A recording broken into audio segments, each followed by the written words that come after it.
오늘 우리에게 주신 하나님 말씀은 구약성경 에스더 4장 13절부터 16절까지의 말씀입니다.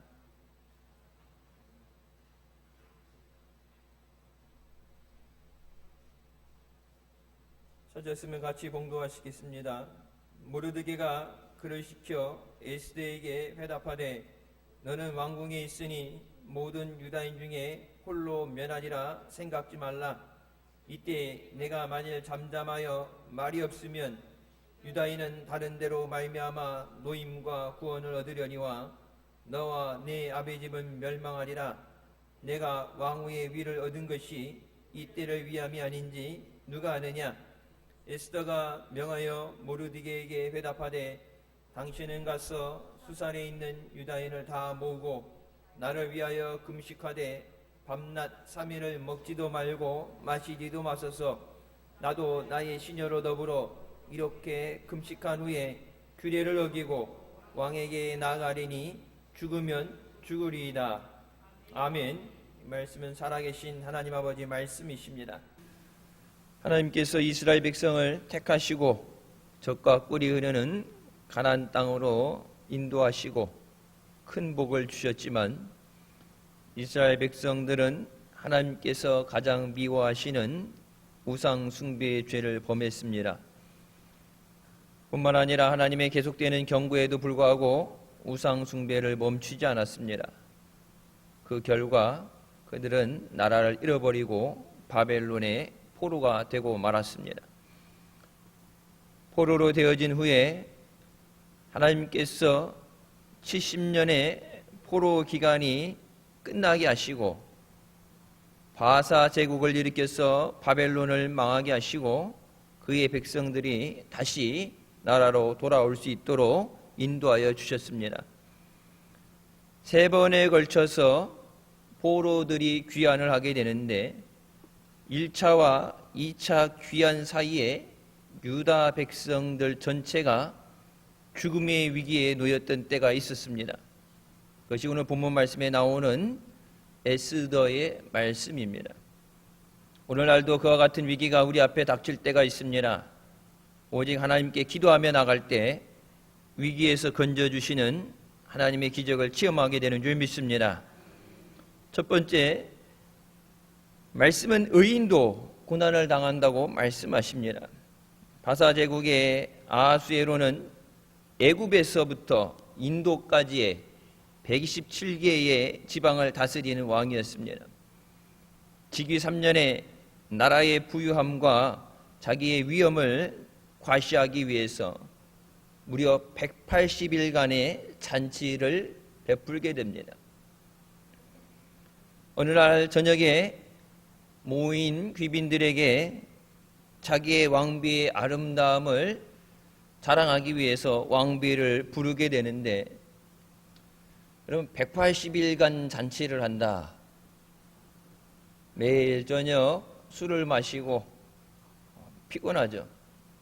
왕이 부르는데 어떤 이유였는지 왕후가 나가지 않게 됩니다. 그때 왕은 진노하며 그 자리에서 왕후를 폐위시키고 전국에서 가장 아름다운 처녀들 중에서 왕비를 뽑게 하는데, 이때 에스더가 왕비로 뽑히게 됩니다. 자, 모르드게가 내가 왕위에 오르게 된 것이 이것을 위함임을 알아야 된다고 말하죠. 그러니까 환난과 어려움이 오기 전에 하나님은 믿음의 사람들을 통해서 그들을 구원하는 길을 먼저 예비하시는 줄 믿으시기 바랍니다. 7년의 가뭄을 통해서 먹을 것이 없어서 고난당하기 전에 하나님은 먼저 요셉을 보내시고 그 요셉이 오랜 시간 동안 17살의 종으로 팔려가서 총리 대신이 되기까지 10수년이 넘는 시간 동안에 미리 그 길을 예비하시고 또 고난 가운데서 이스라엘 민족을 구원하신 줄 믿습니다. 자, 궁의 문지기로 일하고 있던 모르드게가 왕이 하만이라는 사람을 총애하며 왕 다음 그런 자리를 인정해주고 왕명으로 하만 앞에 무릎을 꿇고 절하게 만들었습니다. 모르드게는 믿음을 가지고 살아가면서 왕의 명령이라 할지라도 하나님 외에 다른 것에 절할 수 없습니다. 그래서 하만에게 그 이유를 설명하겠죠. 다른 사람들 다 절하는데 너는 왜 절하지 않느냐? 무릎이 안 좋았어요. 다른 핑계 대는 게 아니라 내가 믿는 내 믿음에 하나님 외의 것에는 그 누구도 무릎을 꿇고 절할 수 없다. 믿음 때문에 당하는 환란이 있습니다. 사드락과 메삭과 아벳느고도 왕이 세운 신상 앞에 절하지 않는 것. 어떻게 보면 잠깐 한 번 절하고 지나갈 수 있는 건데 그렇게까지 고지식하게 멍청하게 그렇게 할 일이 있느냐? 하나님도 이해하시겠지. 여러분 그런 자기 스스로의 위안을 주고 자기 스스로를 설득할 수도 있어요. 여러분 근데 한 번이 두 번이 되게 되고 그것이 반복되게 됩니다. 그리고 와서 신앙생활의 타협이라는 것은 한 번만으로 끝나는 적은 없어요. 쉽게 얘기해서 물꼬를 트면 다시 회복할 수 없게 됩니다. 모르드게가 자기 믿는 종교와 신앙 때문에 하만에게 절을 할 수 없다고 그랬을 때 그 하만은 모르드게 한 사람에 대한 미움이 아니라 그러면 유다 민족을 씨를 말려버리겠다, 전멸시키겠다는 계획을 가지게 됩니다. 근데 자기가 아무리 지위가 높이 올라갔고 왕의 신임을 받더라도 수많은 사람들을 죽이는 일에 자기 혼자 할 수 없죠. 그래서 왕에게 왕을 설득시켜서 유다인들을 죽이라는 그 문서를 받아내게 됩니다. 여러분 민족의 지도자가 된다, 한 나라를 다스리는 왕이 된다, 솔로몬에 비하지 못하더라도 많은 생각과 기도가 있는 또 하나님을 두려워하는 사람이 지도자가 되어야 되는 줄 믿습니다. 다니엘 때도 그렇죠. 다니엘을 끔찍이 사랑하고 인정해주고 그런 사람이지만 주변에 그런 사람들의 아첨과 잘못된 고발에 그것을 명확하게 판별하지 못하고 분별하지 못하고 자기 스스로의 잘못을 짓게 됩니다. 에스더 3장 13절부터 말씀에 이에 그 조서를 역줄에게 맡겨 왕의 각 지방에 보내니 12째 달 곧 아달 30일 하루 동안에 모든 유다인을 젊은이, 늙은이, 어린이, 여인들을 막론하고 죽이고 도륙하고 진멸하고 또 그 재산을 탈취하라 하였고 이 명령을 각 지방에 전하기 위하여 조서의 초본을 모든 민족에게 선포하여 그날을 위하여 준비하게 하라 하였더라. 준비를 철저하게 해서 하루 만에 모든 유다 백성들을, 누가 유대인인지를 먼저 분별해내야 되겠죠. 어디 가서 찾을 수 있고, 그래서 이게 계속되어진 게 하루 만에 모든 것을 끝내야 돼요. 어린아이까지 다 전멸시키고 그들이 갖고 있는 재산을 뺏어라. 포로 기간이 끝나고 1차에 이어서 2차 예루살렘으로 귀환을 준비하던 이스라엘 민족에게 학살의 위기가 닥쳤습니다. 몇 년 전 나이지리아에서 한 교회에 성도 50명을 교회 안에 가두고서 불에 타서 죽게 한 사건이 있었습니다. 이 학살극에 책임 있는 사람은 회교 무장단체인 보코하람입니다. 자기네들 스스로 그 일을 저질렀다고 영상을 찍어서 공개를 하죠. 크리스천들 잡아다 놓고서 자기네들은 다 두건을 쓰고 나와서 예수 안 믿는다고 해, 부인해. 안 하면 그 자리에서 칼로 목을 참수시켜서 죽이는 것을 영상으로 올립니다. 미국의 선교단체의 대변인이 이렇게 말합니다. 나이지지 않은 크리스찬들의 새로운 학살 현장이 되어간다. 여성과 아이들을 비롯한 수천 명이 이미 보코하람에게 잔인하게 살해되었다. 보코하람은 모든 크리스찬들이 무슬림이 되지 않으면 결코 다시는 평화를 볼 수 없다고 말하면서 그들의 목표는 오직 이슬람화다. 여러분, 그러니까 지금 세계 종교를 하나로 통합한다. WCC라는 종교 세계 교회 협의회라는 그 모임을 통해서 평화를 얘기하고 종교 간의 평화를 얘기하고 같이 우리 살아가자, 생존하자는 얘기를 하면서 여전히 이슬람은 기독교인들에 대해서 핍박을 하고 잔인하게 살해를 합니다. 그러니까 WCC라는 것이 어떻게 보면 종교 간의 화합과 평화를 위한 것이 아니라 기독교를 무너뜨리기 위한 마귀의 말장난이에요. 대한민국의 거의 대다수 교단과 큰 교회들이 이 WCC에 가입을 했죠. 우리 교회는 가입한 적 없어요. 하지만 감리교회는 거기에 들어가 있습니다. 감리회에 속해 있으니까 모든 교회가 다 명단이 넘어간 것과 동일합니다.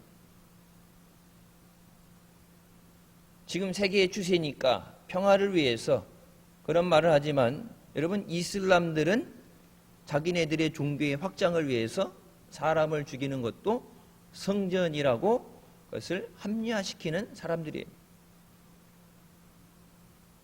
신앙 안에서 믿음으로 살고자 하는 사람들에게 많은 고난이 따릅니다. 예수님 시대 때도 그랬고, 여러분 우리나라도 초기 기독교 들어왔을 때 셀 수 없는 수많은 사람들이 신앙 때문에 순교했습니다. 이곳에 복음을 전하러 왔던 선교사들도 거의 상당수가 순교를 당했습니다. 성경은 디모데후서 3장에 무릇 그리스도 예수 안에서 경건하게 살고자 하는 자는 박해를 받으리라고 말씀합니다. 예수 그리스도 안에서 믿음의 삶을 살고자 한다. 신앙적인 생활을 살고자 하는 자들에게 반드시 환난이 온다. 세상이 그것을 두고 보지 않고 마귀가 그것을 그냥 두지 않는다. 여러분 우리 주변에서도 항상 보죠. 붕괴 때 은혜 받았다고 말씀을 듣다가 하나님 앞에 결단을 하고 신앙생활 열심히 잘해야지, 믿음생활 잘해야지 그러면 내가 이렇게 결단을 하고 기도하고 그러니까 막 일이 술술 풀리고 길이 열리고 돕는 손길이 와야 되는데 예수 믿는 것 때문에 환난이 오고 어려움이 온다. 예수님이 주는 환난이 아니라 마귀가 우리의 믿음을 꺾기 위해서, 주님의 은혜를 뺏어가기 위해서 주는 시련인 줄 믿습니다. 우리에게 고난과 박해가 온다 할지라도 결코 믿음을 저버리고 타협해서는 안 됩니다. 나이지리아의 많은 크리스찬들과 같이 우리의 믿음의 선진들은 타협하지 않고 주님 앞에 신앙을 지켰습니다.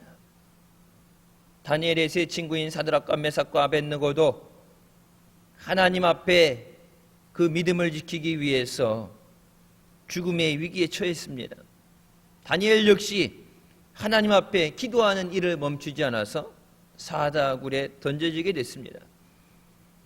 하지만 하나님은 불물불 속에서 다니엘의 세 친구를 건지시고 사다굴에서 다니엘을 건지셨듯이 반드시 우리를 건져주시는 줄 믿으시기 바랍니다.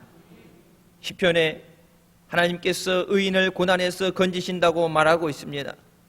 의인은 고난이 많으나 여호와께서 그 모든 고난에서 건지시는도다. 믿음 때문에 환난이 오지만 그 환난 가운데 우리가 홀로 버려진 것이 아니라 하나님께서 그 모든 고난 가운데서 우리를 건져주시겠다고 약속하십니다.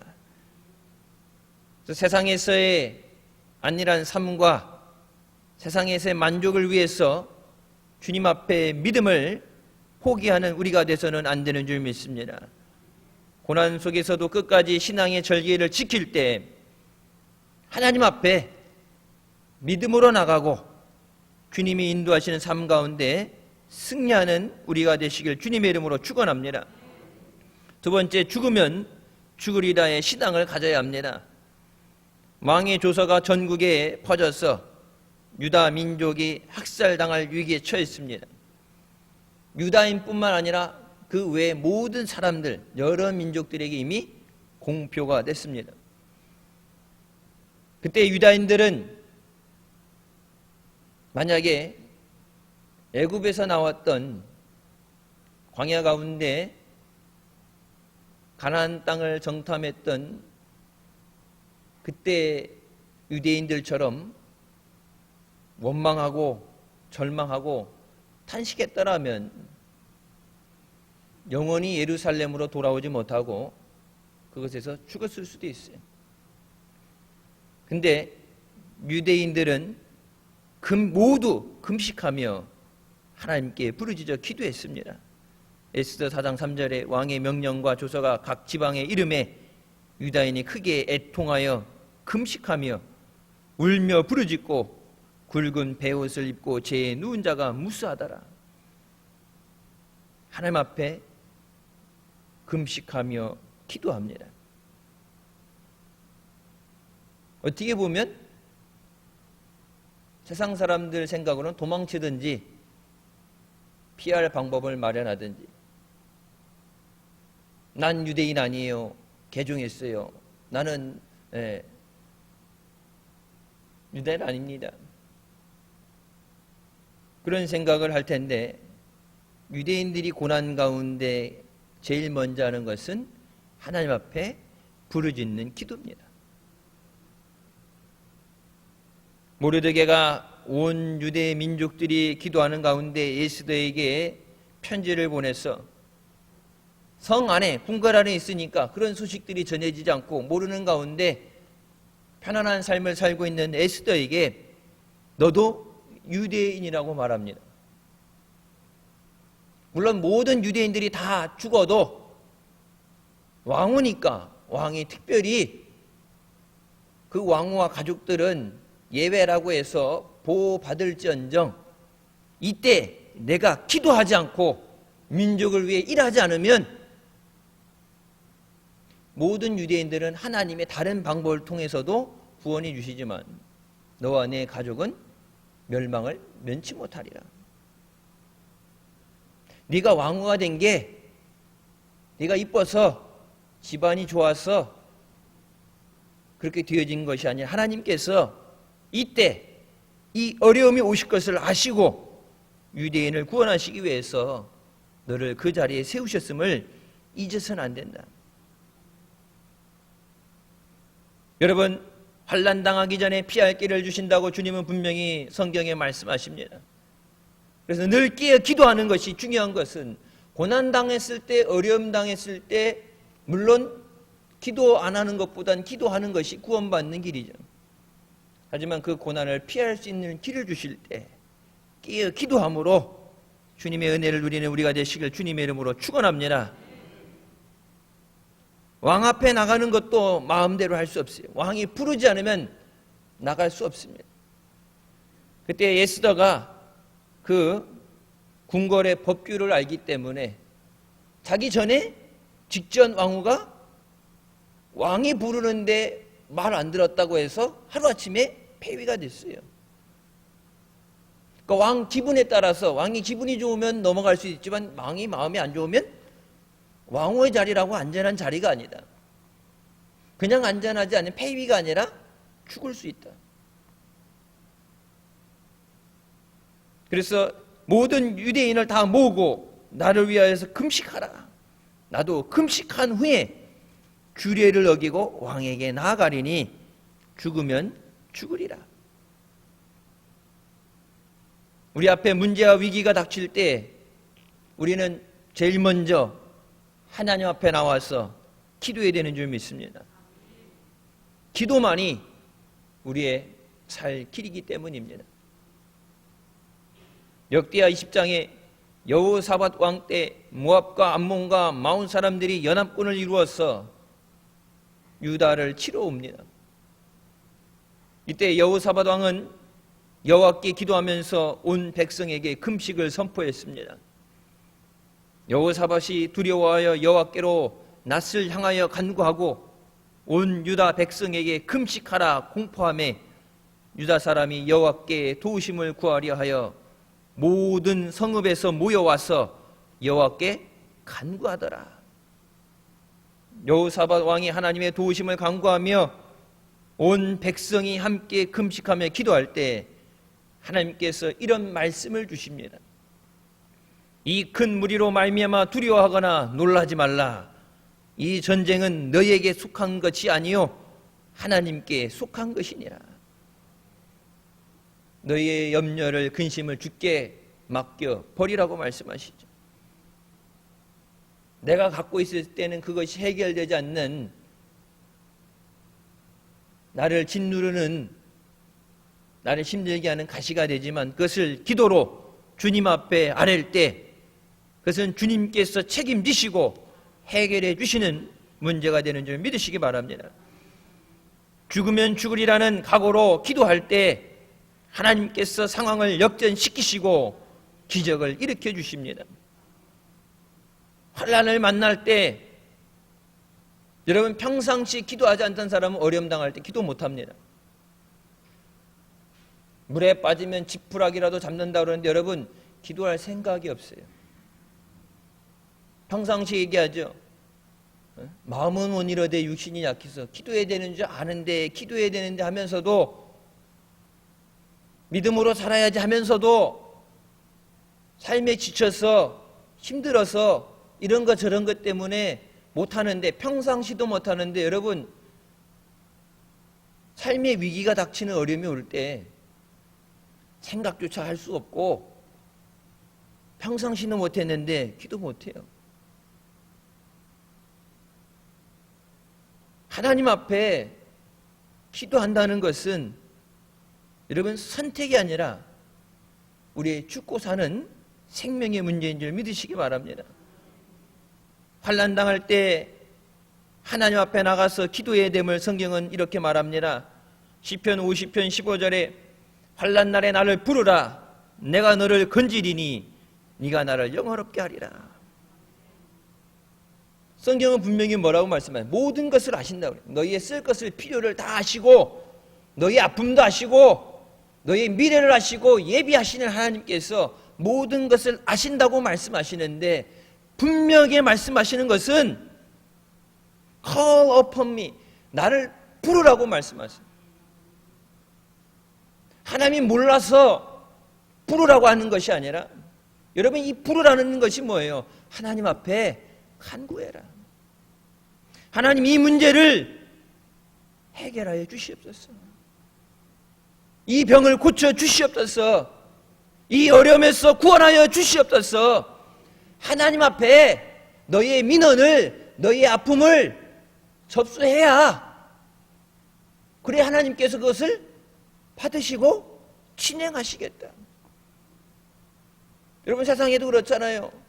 핸드폰이 고장났어요. TV가 고장났어요. 가만히 있으면 와서 고쳐주지 않죠.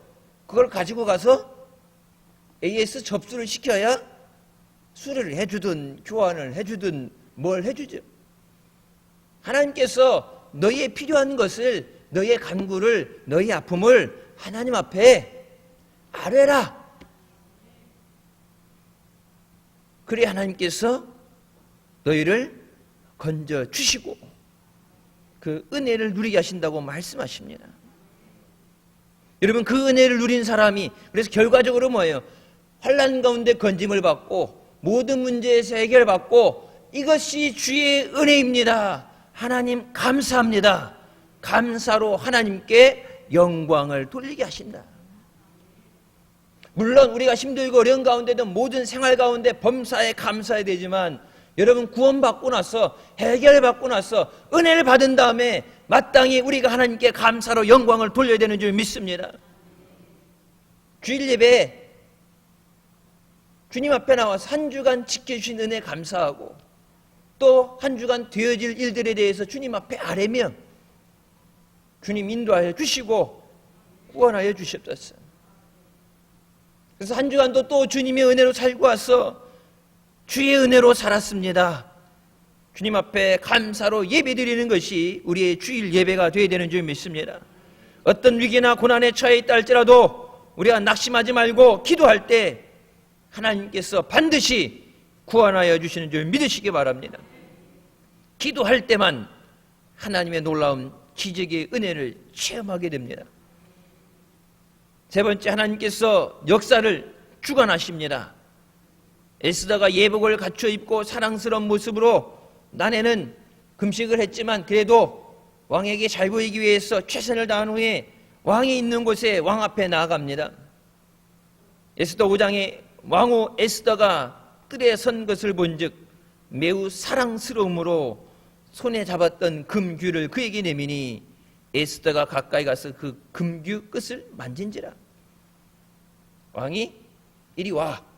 손을 내밀었을 때, 손을 내밀어줘야지만 살 수 있어요.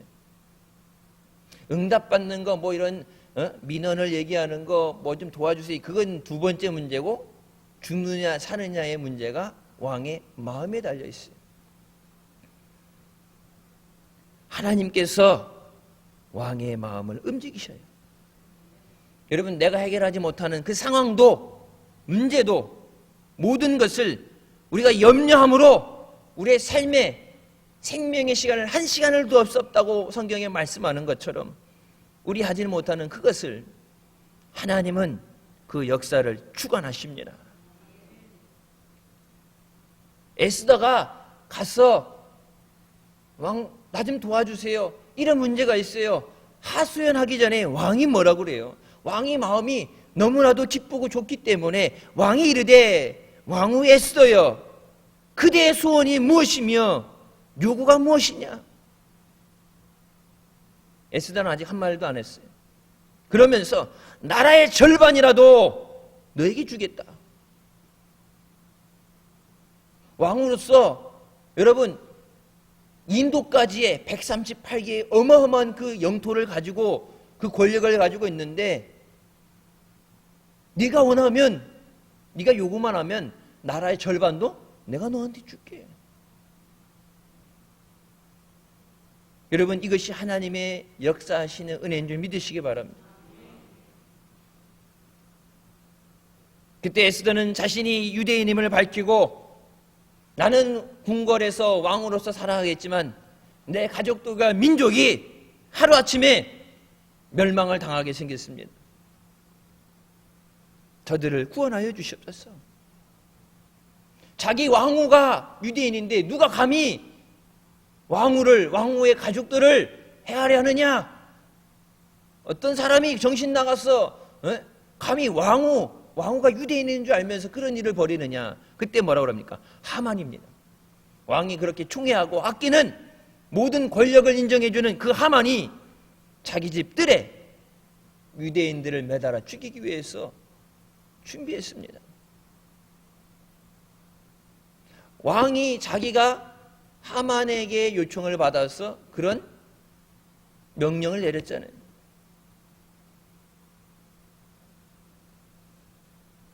그때 모르드게를 매달려고 한 나무에 하만을 다니 왕의 노가 그친지라. 내가 사랑하는 이 왕후를, 그 가족들을 그 누가 감히 해할 수 있느냐. 왕이 에스더가 한 그 말에 왕이 진짜 머리끝까지 화가 나서 그 화를 가라앉혀야 되는데, 성경에 말한 건 에스더 7장 10절에 하만이 죽은 후에나 그 왕의 화가 진정되었더라. 내가 그렇게 평생을 아끼고 모든 권력을 인정해주고 그 앞에 절하라 그러고 세워졌던 사람인데 몰랐으니까 그럴 수도 있어. 다시는 그러지 마. 이렇게 적당히 하고서 해결하고 넘어가면 하만은 그 뒷일을 도모하겠죠. 자기가 죽을 뻔했었으니까 더 이를 갈고 칼을 갈겠죠. 자기 주변에서 자기의 친복인데, 근데 에스더의 한마디에 그를 죽이지 않고서는 분이 가라앉지 않을 정도로. 여러분, 유대 백성을 향한 하나님의 마음이 이 왕에게 전해진 줄 믿습니다. 그래서 하나님이 우리를 보실 때 긍휼히 여기셔야 되고, 하나님이 우리를 힘들게 하는 환경과 우리를 대적하는 자들을 바라보실 때 내가 너희를 위해서 싸우리라.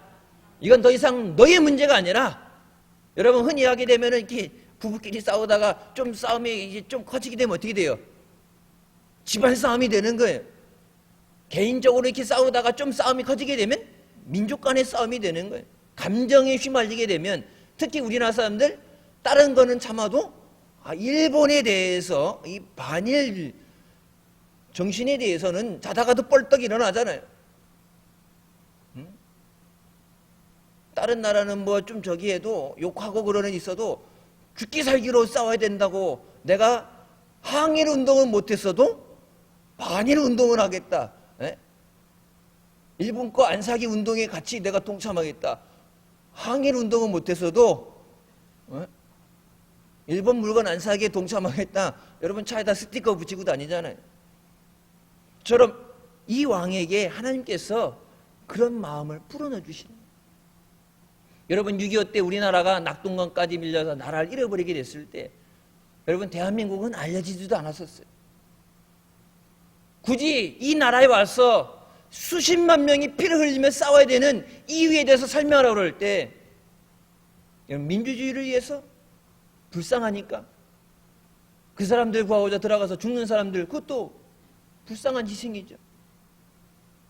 여러분 이 나라의 전쟁에 참여하기 위해서 17개국에서 왔던 그 모든 사람들, 전쟁에 피 흘리며 싸워주고 구원물자로 도와준 그 모든 사람들에게 비를 맞으며 이 나라를 불쌍히 여겨 주시옵소서.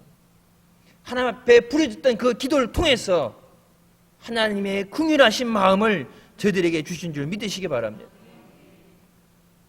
여러분 하나 두 개 나라도 아니고 우리나라가 외교적으로 관계를 가지고 나라를 맺고 일제에서 독립한 지 얼마 되지 않아서 외교력이라는 것도 없고 경제력이라는 것도 없는데 주변에 다 사방이 적인데, 여러분 어떻게 그 많은 나라에서 와서 도와주겠어요? 그것이 하나님의 역사하심인 줄 믿습니다. 유대인의 생명만 보존된 것이 아니라 모르드게에게 하만의 재산과 지위를 주어 존귀한 자가 되게 하십니다. 모르드게를 세워서 높은 자리에 세우고 능력을 줘서 유대인들이 예루살렘으로 귀환하기까지 그들을 지키는 능력을 주십니다. 우리가 해결할 때 우리 눈앞에 있는 거 그거 한 개 해결하는 것도 힘들어요. 벅차요. 그 뒤에 뭐가 오는지 예비하고 생각할 겨를도 없어요. 하지만 하나님께서 우리의 삶에 개입하시고 하나님이 주관하실 때 모든 되어지는 것에 은혜를 주시는 줄 믿으시기 바랍니다. 유대인들이 하만의 10아들들과 준비되었던 그들의 대적을 물리친 승리의 날이 되게 하셨습니다. 하나님은 그들의 눈물과 통곡을 찬양과 기쁨으로 바꿔 주셨습니다. 유대 백성들이 위기 상황에서 하나님 앞에 금식하며 기도했던 것처럼 우리 역시 어려움 가운데 기도하며 하나님 앞에 나와야 되는 줄 믿습니다. 그렇게 할 때 역사를 주관하시는 하나님께서 우리를 위기 가운데서 건져주시고 우리의 갈 길을 인도해 주십니다. 이번 미스바 성회가 우리가 어려움 가운데 구원을 받고 하나님의 기적을 체험하는 은혜의 성회가 되시기를 주님의 이름으로 축원합니다.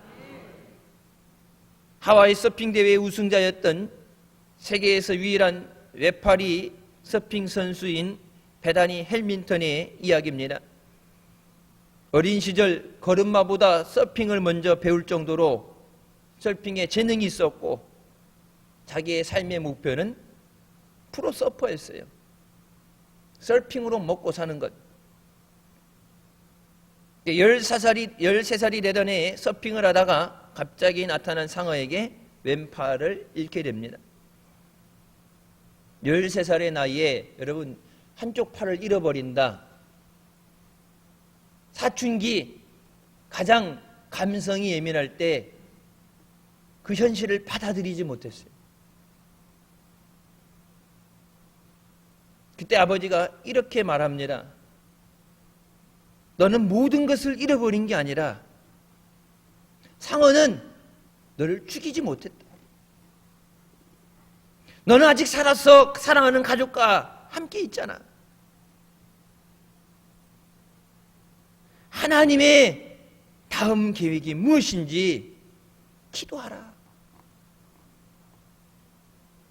여러분 그냥 위로해주고 딱 하니까 안쓰러우니까 안아주고 네가 하고 싶은 거에 어떻게든지 살려보겠다고 여러분 그런 것에서 그치는 게 아니라 하나님이 허락하시지 않으면 되어지는 것은 아무것도 없다. 하나님이 너를 향해 갖고 계신 그 계획이 이루어지기까지 하나님이 내게 말씀하시기까지 기도하자. 아버지 말에 헬민턴은 기도하기 시작합니다. 그리고 자기의 마음을 추스리고 나서 태국 쓰나미 현장에 선교를 가게 됩니다. 그곳에서 쓰나미로 부모를 잃어버린 어린아이를 만나게 돼요. 자기도 어린데 더 어린아이. 그래서 부모를 빼앗아간 바다가 무서워서 두려움에 떨고 있는 그 아이에게 바다는 무섭지 않다는 것을 보여주기 위해서 팔을 잃어버린 후에 하지 않았던 서핑을 시작하게 됩니다. 그때 그 아이를 위해서 서핑하는 그 보드 위에 올라탔을 때 내게 일어난 모든 일이 하나님의 계획이라는 것을 깨닫게 됩니다. 그로부터 다시 시작한 서핑을 통해서 세계 10위권까지 올라가게 되고 유명한 저명 인사가 되게 됩니다. 한 기자가 이렇게 질문합니다. 만약 악몽의 그날로 다시 돌아가서 서핑을 하지 않았다면 그렇게 하시겠습니까? 상어한테 팔을 잃어버린 그날 어떤 이유에서든지 나가지 않았다면 팔을 잃어버리지 않았겠죠. 그때 그녀는 이렇게 대답합니다. 아니요, 내게 일어난 일을 바꾸지 않겠습니다. 두 팔을 가지고 있을 때보다 저는 더 많은 사람을 끌어안을 수 있게 되었습니다. 제가 살아가는 원동력은 바로 예수님입니다. 두 팔이었을 때는 그 사실을 실감하지 못했지만 한 팔이 되고 나서야 나를 통해 영혼을 살리고 싶은 하나님의 계획을 깨닫게 됐습니다. 우리는 파도치는 바다 가운데서도 파도 뒤에 계신 하나님을 볼 수 있어야 합니다. 여러분 우리나라도 이런 사람이 있죠. 이지선 씨가 불에 온몸에 화상을 입었을 때 기자가 그런 질문을 했어요. 그러니까 덧없는 질문이에요. 만약에 사고의 현장 그날로 돌아간다면 늦게까지 공부하다가 돌아오다가 음주운전한 차량에 부딪혀서 차에 불이 나게 됐는데 그 사고를 모면할 수 있게 된다면 피할 수 있으면 그렇게 하시겠습니까? 이지선 씨가 뭐라고 그래요? 아니요. 내가 교회 안에서 자라서 평생을 모태신앙으로 살고 아동부 교사로 선교단으로 교회에서 봉사하면서 평생을 살았는데 나를 향한 하나님의 뜻이 무엇인지 모르고 살았습니다. 하나님을 찬양하면서 믿는다고 하면서도 그 믿음이 무엇인지 절망을 당해보기 전에는 깨닫지 못했습니다. 그러면서 자기의 일그러진 얼굴과 몸을 보여주면서 뭐라고 그럽니까? 이것은 하나님의 다녀가신 흔적입니다. 여러분, 물론 그 고난 가운데도 깨닫게 하신 것이 하나님의 은혜인 줄 믿습니다. 하지만 큰 어려움과 고난 당하기 전에 먼저 피할 귀신을 줄이시는 모든 것을 예비하시는 하나님 앞에 나와서 하나님의 은혜를 구하는 우리가 되시길 주님의 이름으로 축원합니다. 한치 앞을 바라볼 수 없는 이런 어려움 가운데서 우리는 우리를 향하신 하나님의 은혜와 역사가 준비되어 있음을 확신해야 합니다. 예수와 같이 죽으면 죽으리라는 믿음으로 주님 앞에 나올 때 하나님은 사랑하는 자녀들에게, 우리 교회 성도들에게 놀라운 은혜와 역사로 함께해 주실 줄 믿습니다. 그 은혜로 8월 한 달 승리하는 우리가 되시기를 주님의 이름으로 축원합니다. 기도하시겠습니다. 사랑의 주님의 은혜 감사드립니다. 죽을 수밖에 없는 우리를 죄 가운데 구원하여 주시고 또 주님의 은혜를 사모하며 주님 앞에 나오는 믿음을 주시니 감사합니다. 우리가 힘들고 어려운 시절을 지나가며 이 가운데서도 우리를 불쌍히 여기시고 우리를 구원하여 주시고 은혜해 주시는 하나님을 믿고 의지함으로 승리하게 하여 주시옵소서. 기도하며 나올 때 하나님께서 그 모든 것에서 우리를 구원하여 주시고 은혜를 주실 줄 믿습니다.